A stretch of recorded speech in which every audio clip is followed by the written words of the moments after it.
This is Top Accolade African News. I am Soibifa Jarich. Gabon's military leader, Gen Brice Oligui Nguema, has said he is giving up his salary as president and will only receive a wage as a commander of the Republican Guard. He became the interim president following the outthrow of President Ali Bongo in August. Wednesday night's announcement was made by the junta spokesperson, who said General Nguema took the decision because he was aware of the social emergencies and many expectations of the Gabonese people. The post-President Bongo's 14 years rule was marred by allegations of corruption and other financial scandals, with the junta saying the country's finances are victims of a real criminal fury. Apart from renouncing his salary as president, General Nguema also decided to reduce public spending by slashing the allowance for lawmakers, eliminating political funds, and cutting sections allowances. The presidency said this would consolidate the state's fund. The latest move has been seen as an attempt to restore the Gabonese people's confidence in the country's leadership.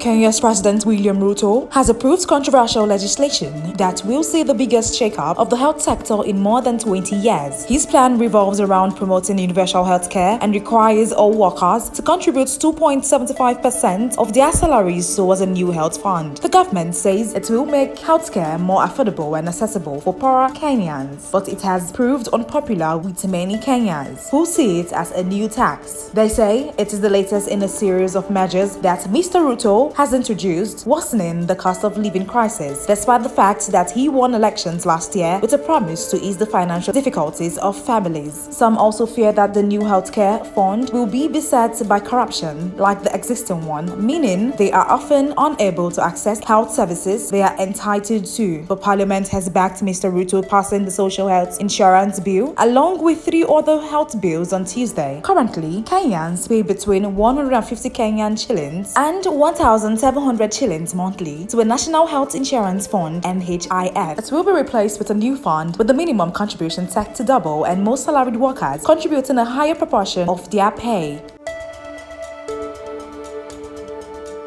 Turkish company car power ship has restored power to Guinea-Bissau's capital after cutting off supplies over an unpaid bill of $15 million. The company resumed operation late on Wednesday after receiving a payment of $6 million from the government. Bissau had been plugged into darkness for nearly 2 days, with hospitals affected and radio stations off air. The country is one of the poorest in the world and has been beset by instability since independence. In 2019, its government signed a deal with Car Power Ship, one of the world's biggest floating power plant operators, to supply the country with all its power. The spokesperson for the company said that Car Power Ship was grateful for Guinea-Bissau's efforts to pay the bill, which made it possible to resume electricity supplies. Following a protracted period of non-payment, our fuel suppliers were no longer able to withstand the delay and had no option but to pause work, the spokesperson added. Energy Minister Yusuf Baudet confirmed that $6 million of the $15 million bill had been settled. In a small and poor country like Guinea-Bissau,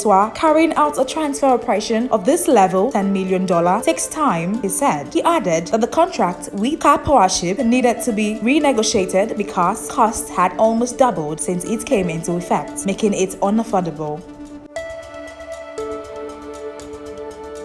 Chad has confirmed 1 death from an outbreak of dengue fever, with more than 1,342 suspected cases so far, including 41 that have been confirmed. These figures are up to the beginning of October, covering the period since the country declared a dengue outbreak in August. According to the World Health Organization (WHO), Chad's health ministry is currently responding to the outbreak amid concerns of the disease spreading further because of limited capabilities for surveillance and response. The Abeche Health District in the southeastern Adua province is the epicenter of the current outbreak. Dengue is transmitted by mosquitoes and often causes mild flu-like symptoms with no specific treatment. Timely detection and management are vital. Cases in communities are likely to be underreported because clinicians often confuse its symptoms like other infections, making early diagnosis challenging, especially in areas with limited testing facilities. The WHO classes the outbreak as a high national level risk due to favorable environment conditions for mosquito spread and an ongoing humanitarian crisis in the region involving influx of refugees from Sudan.